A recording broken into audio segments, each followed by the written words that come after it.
This is where I'm approaching a stand of spruce trees where I'm suspecting the buck to be bedded. As I'm closing in, the wind hits me in the back, and I see the buck take off out of his bed.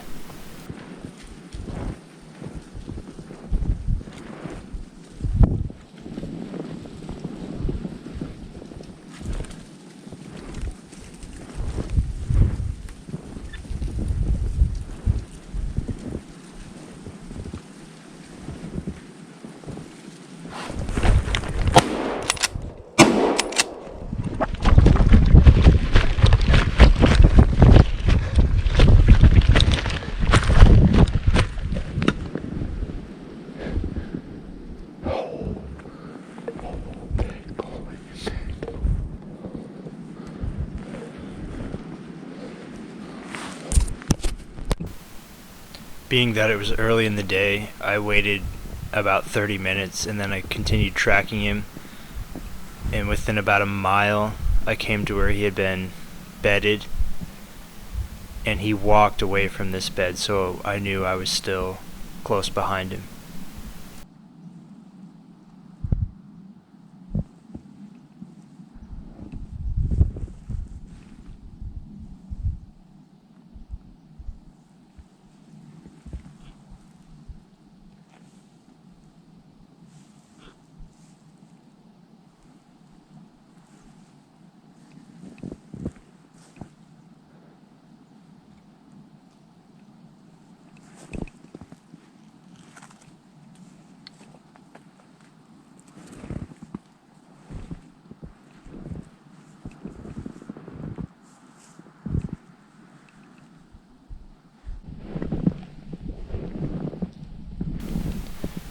I caught him again in this area, and I got the sights on him as he took off, but I couldn't see his head, so I wasn't able to fire.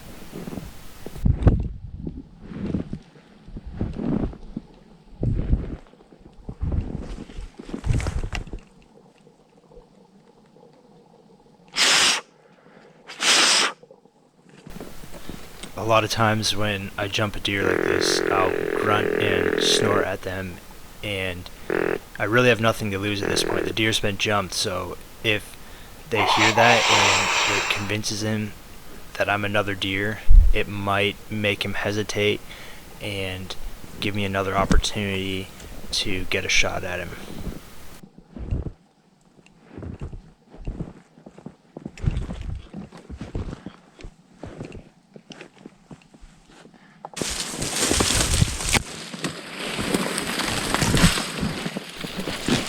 This is basically where I had to leave his track at the end of the day. At this point, it had been a long day. I was very worn out, very tired and dehydrated, wet and cold. The temperature was dropping.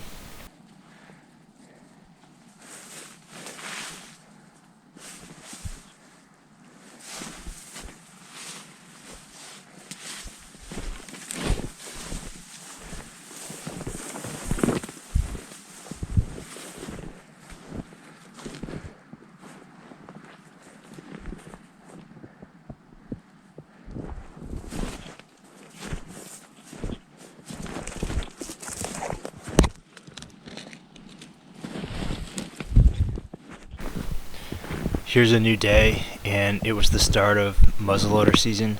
I picked up his track again, and he was heading right back to the same stand of spruces where I had caught him before, so I was definitely anticipating him being bedded in there, and he was.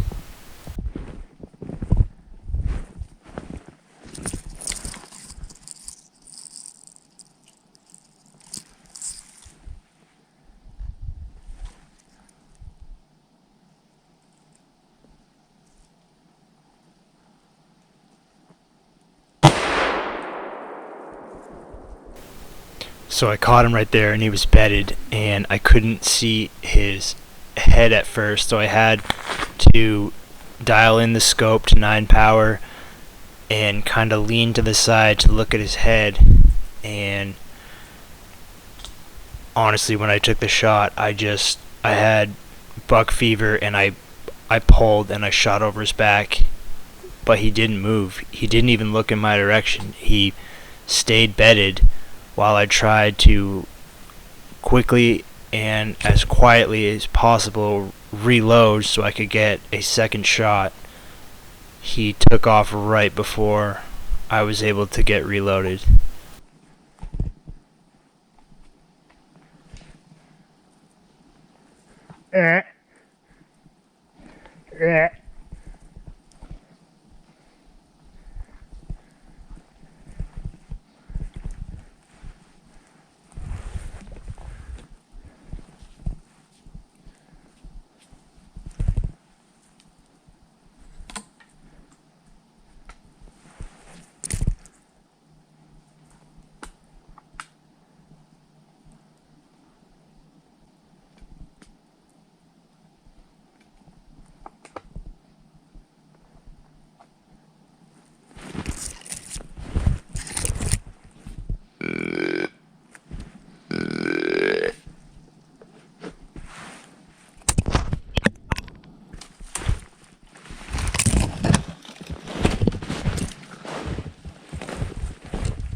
Yesterday,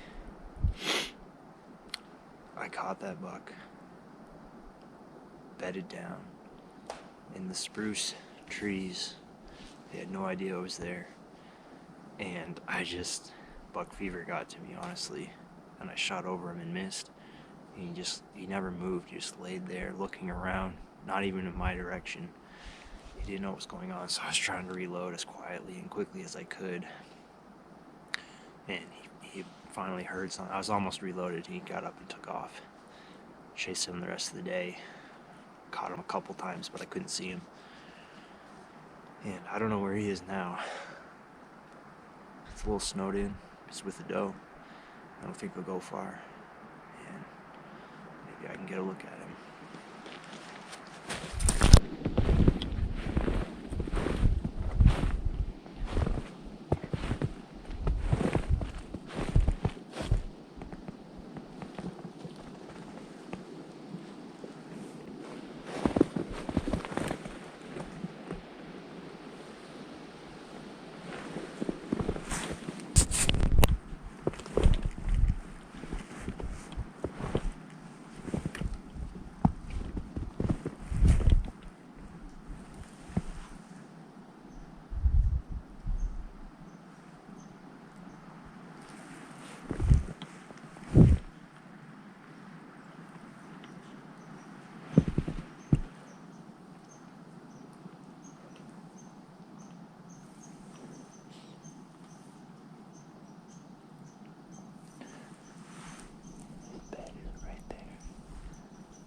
So as I was tracking him along, he came to this area that had a lot of other deer tracks, and he had been all over in there. So I knew something was going on. And as I was standing there figuring that out, I heard some branches breaking, and then I heard him grunt. So I grunted back at him, and I could see him moving through the trees.